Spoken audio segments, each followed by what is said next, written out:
Eu bato um papo sobre endometriose com o ginecologista Dr. Fábio Ramajo. Fábio, existe algum marcador específico, algum exame para esse diagnóstico de endometriose? Infelizmente, a gente não tem uma coisa específica, é importante falar isso.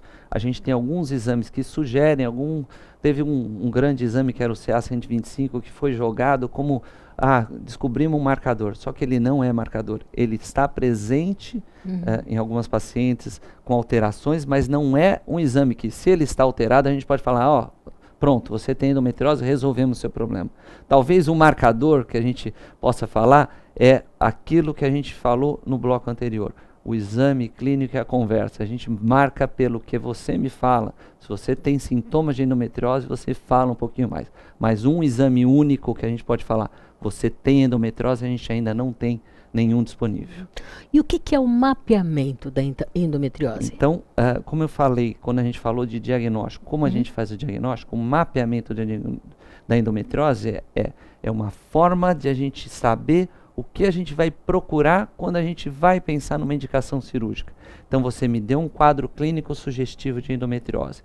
Eu suspeitei de endometriose, eu te mando para um ultrassom de mapeamento ou a ressonância. A gente ainda, depende dos grupos, tem preferência para um ou para outro exame específico. Então o ultrassom de mapeamento é um ultrassom que a gente faz clinicamente para o ultrassonográfico que a gente acha que tem de endometriose, e ele vai fazer um screening mesmo, o ultrassom é um screening, em que ela vai fazer um rastreamento, então pode ser mapeamento ou rastreamento da endometriose, aonde está cometendo e o que a gente tem que procurar de tratar quando a gente for falar principalmente em tratamento cirúrgico. E o tratamento? Falando em tratamento, vamos falar um pouquinho de tratamento. Qual é o tratamento? Então a gente tem que diferenciar algumas coisas. A gente tem tratamento clínico, cirúrgico e as especialidades que vão juntos, né?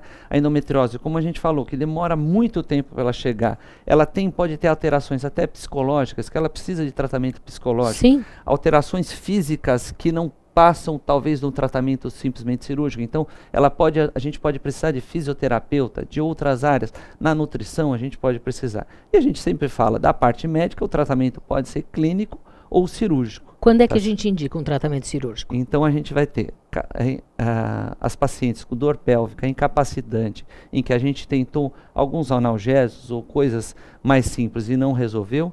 Pacientes com infertilidade, com mais de dependendo da idade, de 1 a 2 anos de tentativas de gravidez sem sucesso, com alterações, ou aquelas pacientes que têm alterações significativas ao ultrassom ou à ressonância, massas grandes anexiais, ou seja, a endometriose atingindo o ovário de forma grande, ou se a gente diagnosticar na parte intestinal, então a gente aí tem a cirurgia como a maior parte. Eu estava te falando que eu tive casos no consultório de pacientes que atingiu até a parte diafragmática, né? Não é uma coisa comum, porque o diafragma é um tecido que divide a barriga do tórax. Então, essa membrana que separa os dois se chama diafragma. É um grande músculo que participa da respiração, de tudo, mas não é o atual, não é a coisa mais evidente, a mais comum. Como eu te falei, ela guarda boa relação com órgãos pélvicos, maior acometimento, a endometriose superficial profunda por volta de 20%, o que pode acometer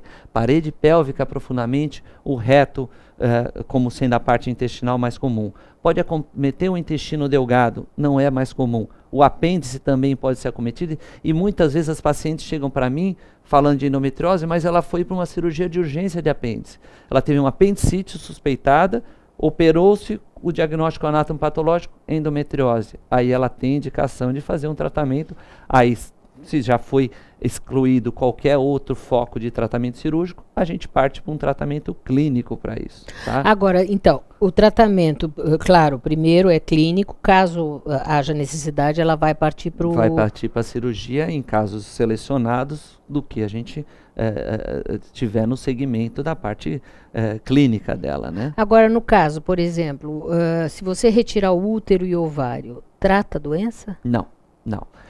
Suspeitava-se no princípio, como a endometriose a gente não teve oportunidade de falar, o perfil de estar relacionado aos hormônios femininos, o estrogênio. Então, a gente pode dizer, é o hormônio que estimula o crescimento do endométrio e estimula o crescimento da endometriose.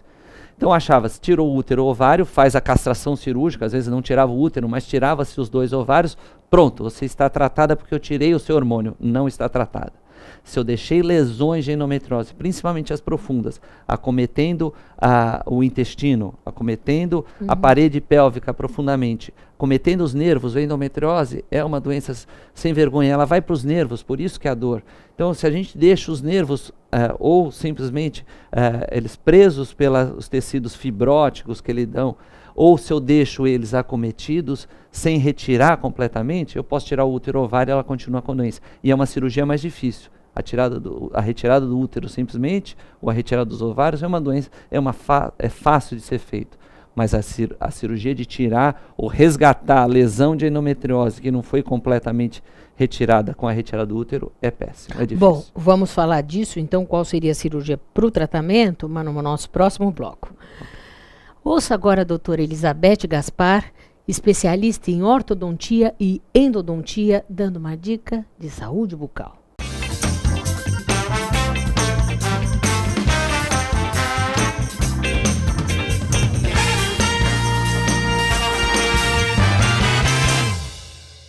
Olá, Mônica. Hoje eu vou falar sobre sangramento gengival. Sangramento gengival é um mal que acomete muitos pacientes, há muita procura no consultório. Geralmente a causa do sangramento gengival é devido à doença periodontal, ou seja, gengivite ou periodontite. A placa bacteriana, ela libera toxinas onde inflama essa gengiva, deixa ela inchada, mau odor, sangramento fácil. Há outras causas que levam ao sangramento gengival sem ser a doença periodontal, como próteses mal adaptadas, má higiene, mau uso do fio dental, leucemia, doenças hemorrágicas, problemas hormonais, distúrbios hormonais também causam isso, púrpura, falta de vitamina K, entre outras. Para evitar o sangramento gengival, mas sempre uma boa higiene e um acompanhamento periódico no dentista. Fico à disposição para qualquer esclarecimento e até semana que vem.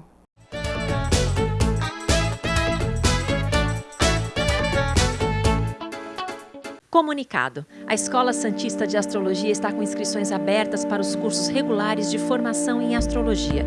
Curso básico com turmas manhã, tarde e noite, interpretação de mapa astrológico, previsões e supervisão de mapas. A escola ainda oferece atendimento de mapas astrológicos e uma grande variedade de livros. Escola Santista de Astrologia, Rua Goitacazes, número 8. Telefone 3284-9714. Santos.